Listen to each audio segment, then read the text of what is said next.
Bismillahirrahmanirrahim. Assalamualaikum warahmatullahi wabarakatuh.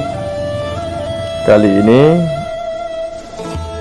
saya akan menjelaskan tentang Alkisah seorang Raja Namrud yang menikahi ibu kandungnya sendiri.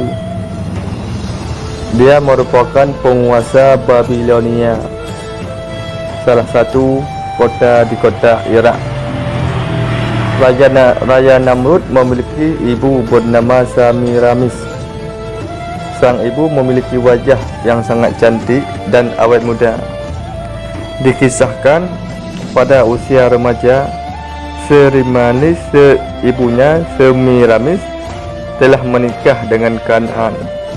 Konon sehari setelah berhubungan kelamin dengan Semiramis, ayahnya meninggal dunia.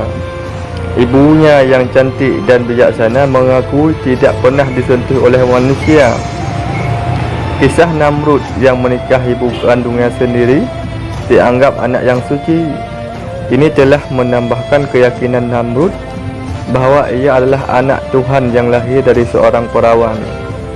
Setelah Namrud menginjak usia dewasa, Semiramis sering tampak cemburu ketika gadis-gadis yang mendekati putranya. Hingga pada suatu ketika dia menikah dengan anak kandungnya sendiri. Menginjak usia remaja, Namrud suka mengganggu orang-orang di jalan dan dia bisa menghimpun banyak orang menjadi pengikutnya. Berita ini sampai ke telinga bapaknya Kan'an. Hanya saja Kan'an tidak tahu bahwa itu anaknya. Maka Kan'an mengumpulkan bala tentaranya pergi untuk menemui Namrud. Ketika Namrud melihat pasukan yang datang kepadanya, dia mengerahkan orang-orang yang ada bersamanya. Niscaya terjadilah pertempuran dan Namrud bisa menghancurkan pasukan Kan'an. Kan'an penasaran mencari Namrud, namun Namrud berhasil membunuh ayahnya sampai ajal ayahnya. Kan'an tidak mengetahui bahwa yang membunuh adalah anaknya. Namrud pun tidak mengetahui bahawa yang dibunuh itu adalah ayahnya. Akhirnya tampak tumpuk kerajaan jatuhlah kepada tangan Namrud.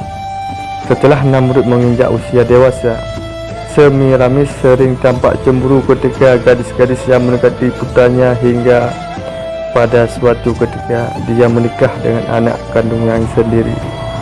Dia tidak hanya menikahi dengan ibunya sendiri. Kisah Raja Namrud bermimpi melihat keadaan hancur dan terbakar. Ia kemudian meminta pasukan dari peramal dan ahli tafsir mimpi di kerajaan. Kebanyakan mereka tidak bisa meramalkan apa arti mimpi Namrud. Lalu seorang berkata bahawa pada malam itu telah lahir seorang anak lelaki di Babilonia yang akan menghancurkan kerajaan Namrud di masa mendatang. Mendengar tafsir tersebut, Namrud memerintahkan prajuritnya untuk mencari ada tidak ada, maknanya mencari anak-anak laki-laki untuk dibunuh. Maka apabila engkau mendapatkan seorang anak laki-laki, jangan engkau biarkan hidup. Begitulah kejam dan sadisnya Raja Namrud.